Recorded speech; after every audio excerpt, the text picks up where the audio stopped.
Hello, I'm your host, Brian Callanan.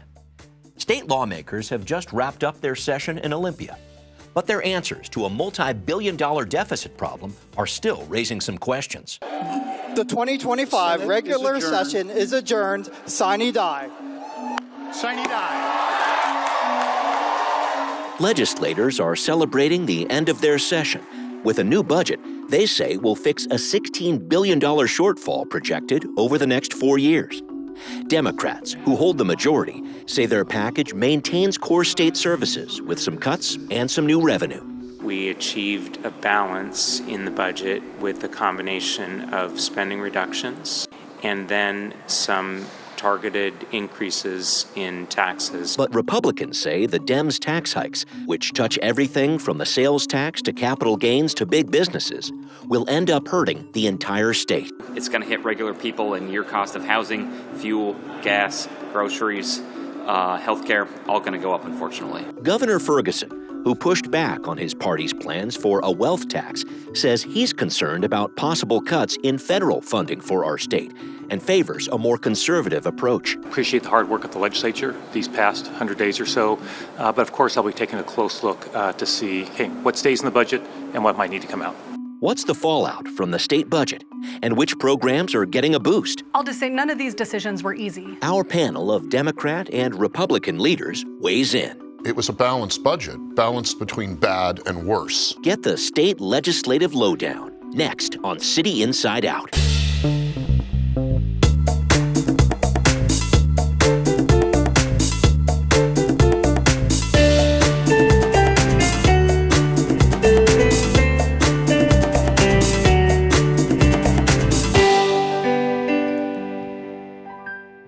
Welcome once again to City Inside Out on the Seattle channel. Brian Callanan here with you, and I'm joined by two people who are going to help us examine the recently wrapped up state legislative session. The Democratic state senator from the 36th district here in Seattle, Noel. Senator Frame, welcome. Thank you for having me. Also with us, the state GOP chair and Republican state representative from the 19th district down in Aberdeen, Jim Walsh. Representative Walsh, thanks for being here. Great to be here, Brian. Let's jump into this. And Senator Frame, I want to talk budget, if I could, with you first. So the state's facing this $16 billion shortfall over the next 4 years. We've heard a lot about that. Democrats put together a package to respond to that. So you approved a budget that includes some cuts, but also some new tax hikes on capital gains, businesses, and emission credits. As reported in the Seattle Times, spending for the next 2 years, as compared to 2023 to 25, is going up by more than 8%, or about $6 billion. I just want to get your guiding principle in looking at this budget, if I could. Do you think you got it right? Well, I certainly think we did the best that we could, Brian. And you're right. We walked into this session with a $16 billion deficit, something that was growing over the last years. We were watching it. It got bigger and bigger. And so as we came into the session, we knew we wanted to take a balanced approach. An all-cuts budget was really never an option for us because we know what happened when we did that the last time during the recession. We shredded our social safety net, put our most vulnerable community members in harm's way. So coming into this session, we wanted to make sure we took a balanced approach, which was a combination of both cuts as well as raising revenue, and we did both. When you say you did the best you could, what's in the back of your mind there? I can feel some challenges that you're thinking about there. Yeah, I'll just say none of these decisions were easy. The cuts were not easy. Raising the revenue was not easy. I don't think any of us take the gravity of our decisions lightly.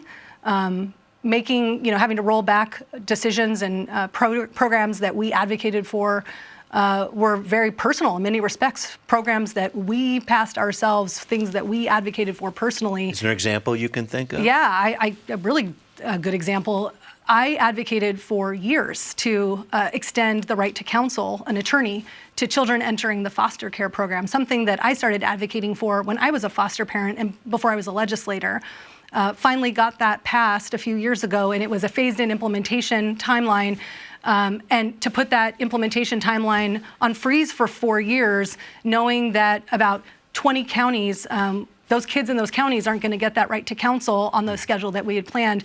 And that's important because we know that kids that have their own attorney in the foster care process have better educational outcomes, are likely to get to permanency faster. So that's an example of something that was a really difficult decision, but one we had to make in the current budget context. Thank you for that. Representative Walsh, as you know, this budget package did not receive any votes from Republicans who were looking to cut spending and not raise any taxes. 6 Democrats in the House also voted no. What are your thoughts on what the legislature approved here?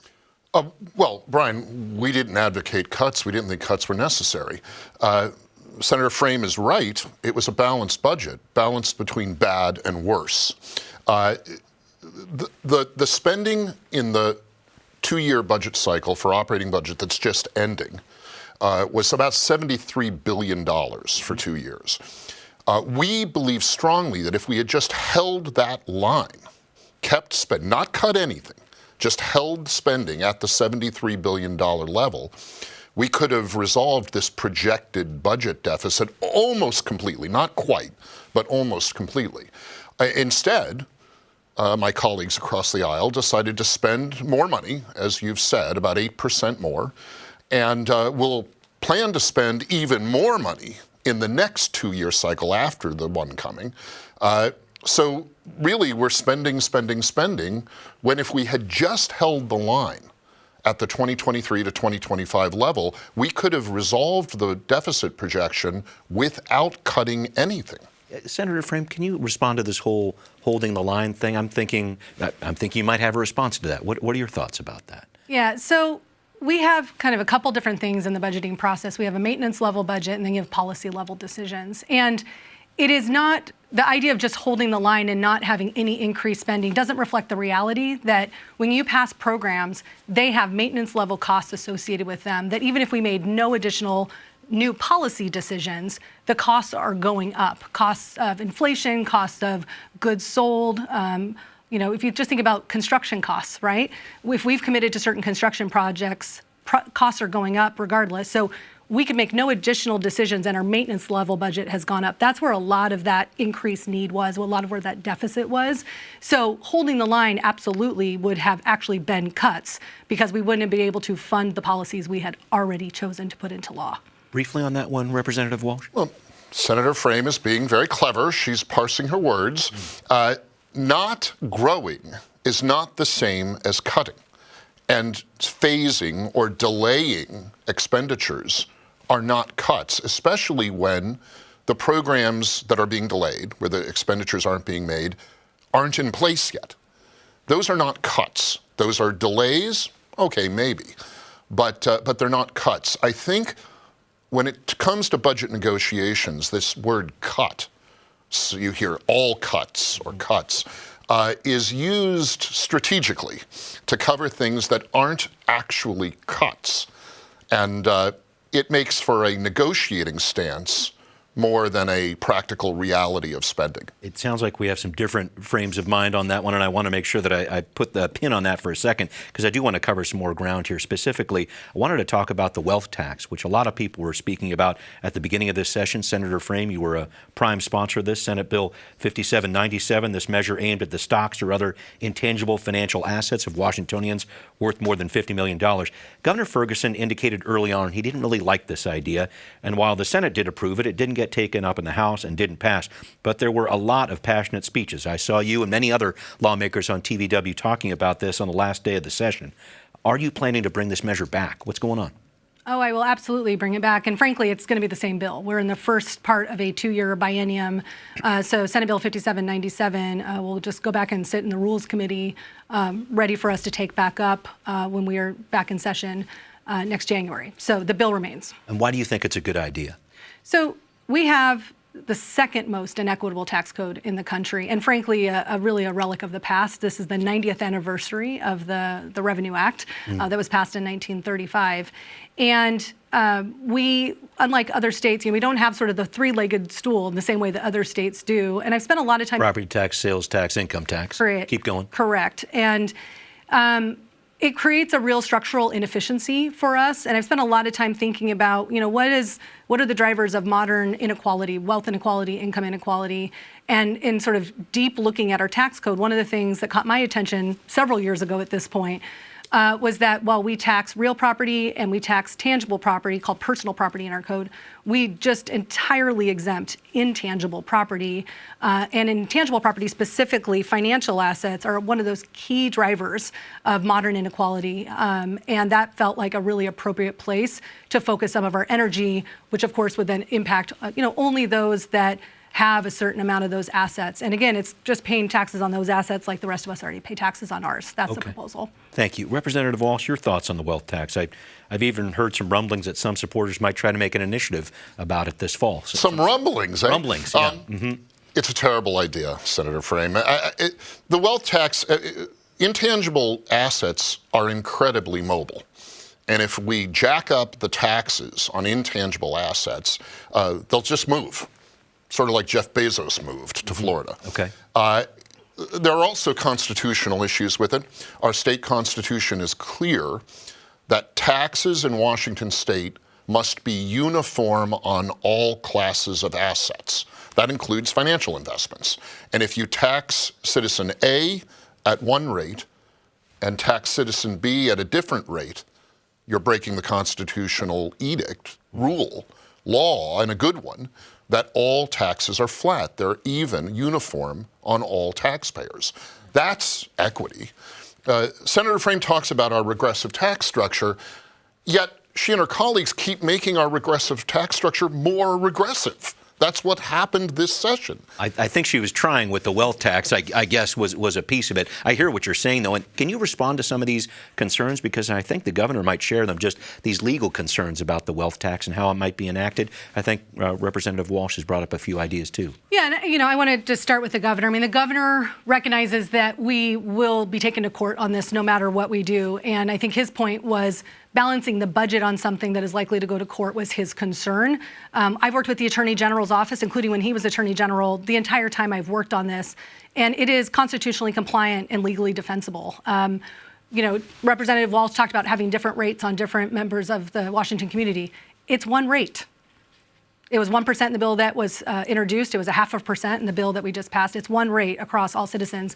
The piece that people often don't know and don't pay attention to in our state constitution is we have broad exemption authority. We use it all the time. In our property tax code, there's like probably 200 exemptions at this point, and only 3 of them are enshrined in the Constitution. So that broad power of exemption we use all the time. And I will say that the claims of mobility of taxpayers, while we will always have outlier examples, the data doesn't actually support it. The mobility claims are very overdone, and it is in the margins of taxpayers that actually move. And I love when folks bring up the Bezos example, because if you look at what the man has said himself, his explanation of why he moved to Florida tracks all the research. He went back to where he grew up. He wanted to be closer to his parents and where his fiance's family was, and closer to Cape Canaveral, which is a major piece of public infrastructure that his company, Blue Origin, is involved in, and he's no longer doing the day-to-day of Amazon when he stepped down as CEO. So interestingly enough, he never, ever said he left about taxes. It's always an assertion made by people who don't support the idea, but it's not what he said, and it doesn't match what the research says. Interesting. I would love to move on if I could, because this is going to be a big argument, I know, next year, too. Let me say briefly, this, please. Senator Frame did get a kind of wealth tax in what did pass this past session. We jacked up the rate of our capital gains tax in the state, itself controversial and legally dubious.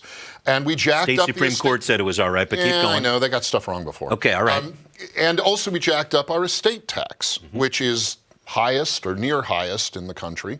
And all of these things together will compel not just billionaires and tech bros, but anybody with some resources to think about moving out of Washington. I can give you 30 seconds on that. The one 30-second thing I want to say about the estate tax, I'm actually really proud of passing that bill because it was a long overdue update to the estate tax.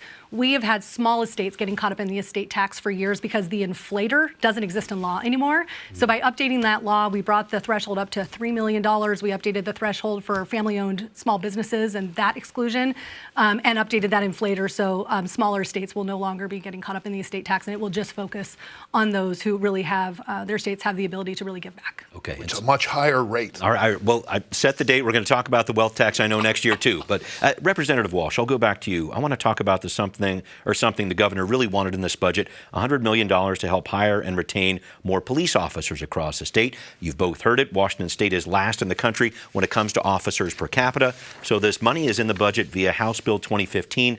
But the measure also authorizes this 0.1% sales tax, which would happen at the local level. And this could help, I guess, pay for or purchase law enforcement, if you want to look at it that way. You, along with all the House Republicans, voted no on this bill. Why? Yeah, because it's a three-card money scheme. Yes, we got the $100 million into the budget for new cops. That's a good thing.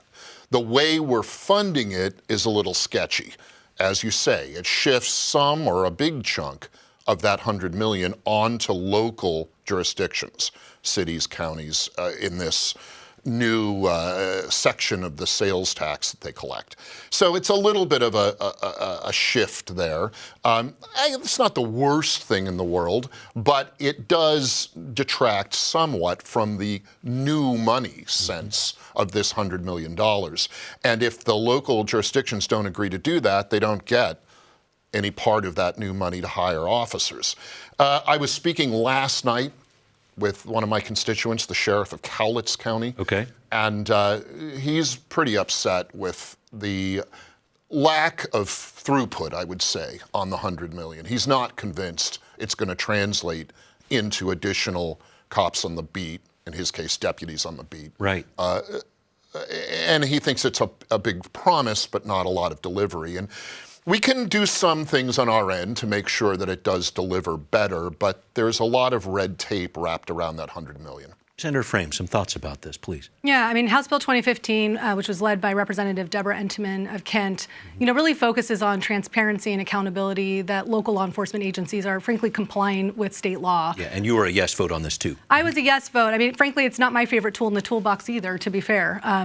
This is, I would say, law enforcement for a long time has been largely funded at the local level. This is frankly where a big portion of the local property tax for local cities and counties goes to. True. That's how we fund local law enforcement.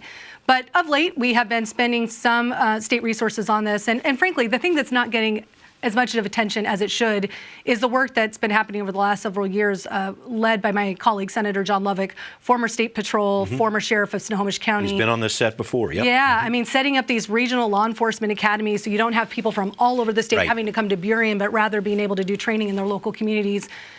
Is wildly successful, and we're seeing more folks, as John would say, having more people join law enforcement that reflect and look like the communities that they serve. Right. We're seeing more women, more people of color joining law enforcement through those training academies. So these are all different tools in the toolbox. I mean, I will say House Bill 2015, as somebody who sits on the Ways and Means Committee and works on tax policy, was pretty broadly supported by the business community. So I will say that if the business community wants to have more law enforcement, this is a tool that they supported, and ultimately we helped pass.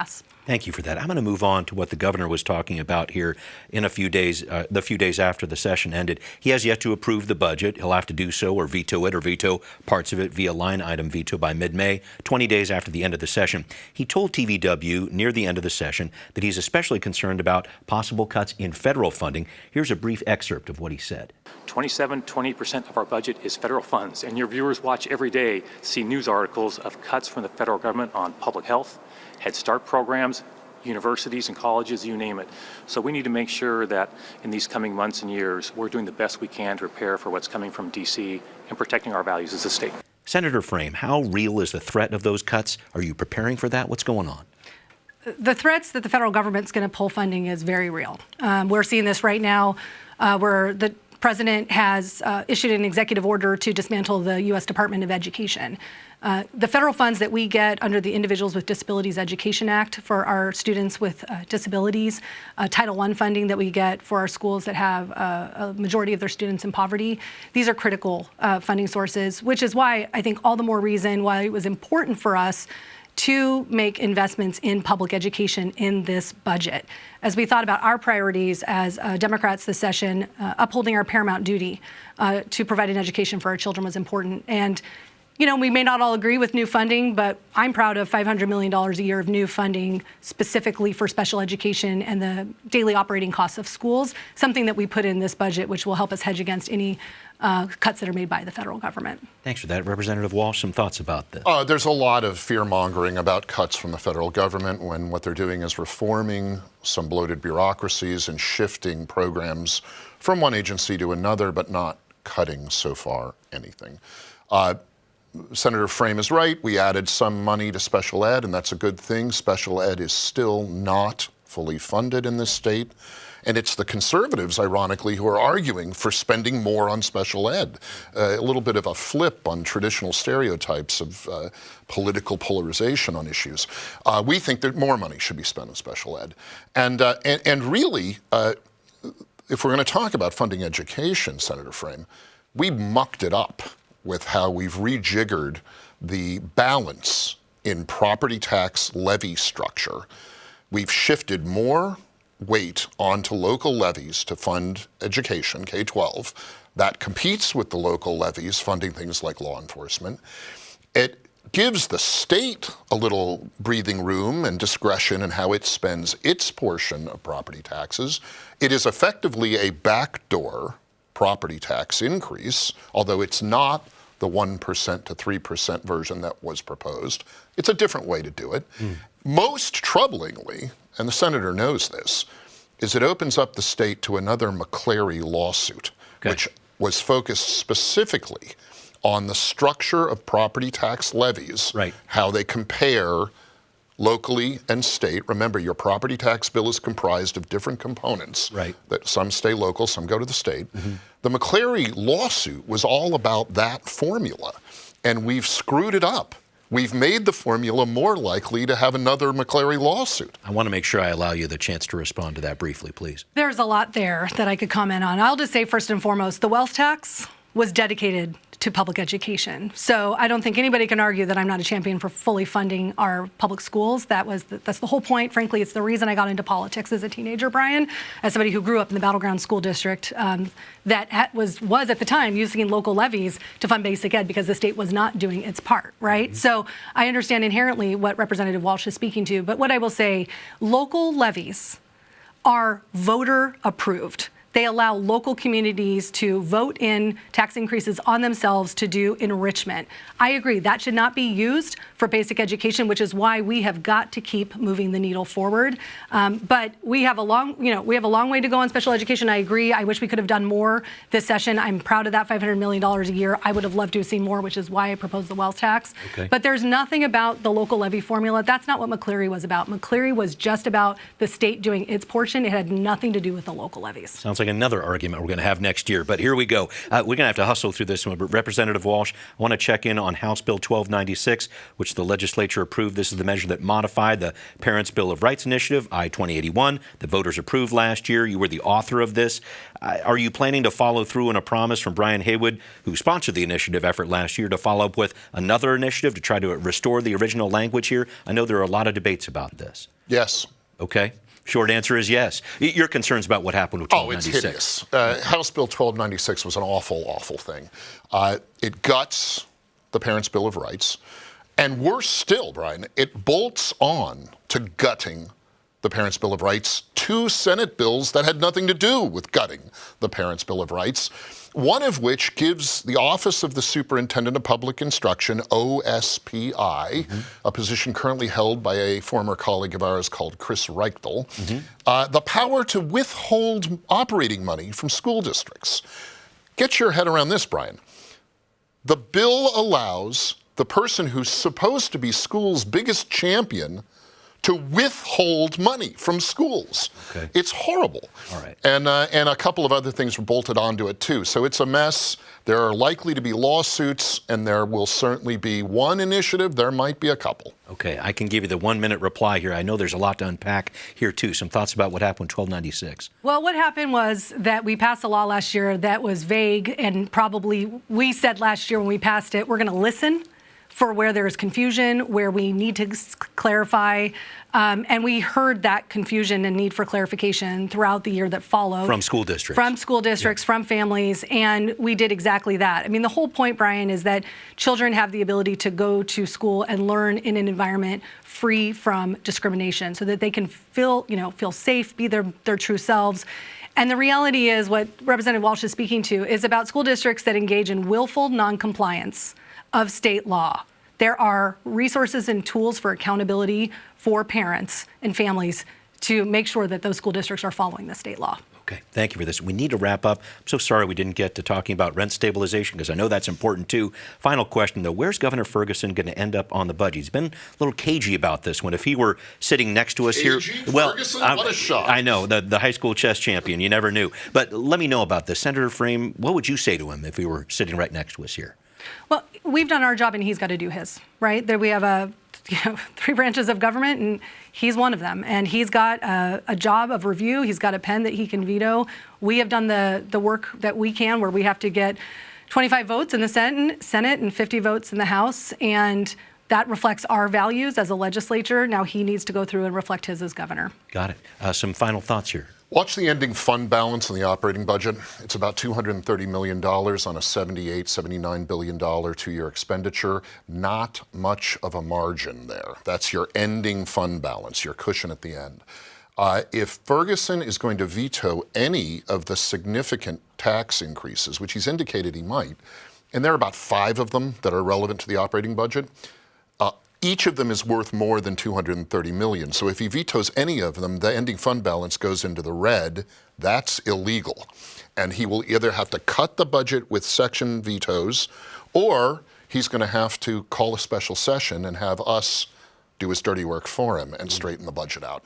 So we are far from over in this process. He's between a rock and a hard place. If he stands true to what he said about not supporting some of these tax increases, he bollockses up the budget's ending balance. I don't know what he's going to do. I don't think he knows what he's going to do. But if he can't get to a balanced budget, we will have to come back into session and clean it up. Thank you very much, and we'll see what happens with that, and we will be right back. What are people saying on social media about what happened in the state legislative session? One person writes, "This budget is disgusting. This isn't an accomplishment. It's an attack on the people." Another person comments, "It is time for the wealthy and corporations to pay their fair share. Wealth inequality is killing the rest of us." We'd like to know what you think. Send us an email at contact@seattlechannel.org or find us on social media. Good to have that input and great to have the input of Representative Jim Walsh, Senator Noel Frame. Thank you very much. We'll see you next time on City Inside Out.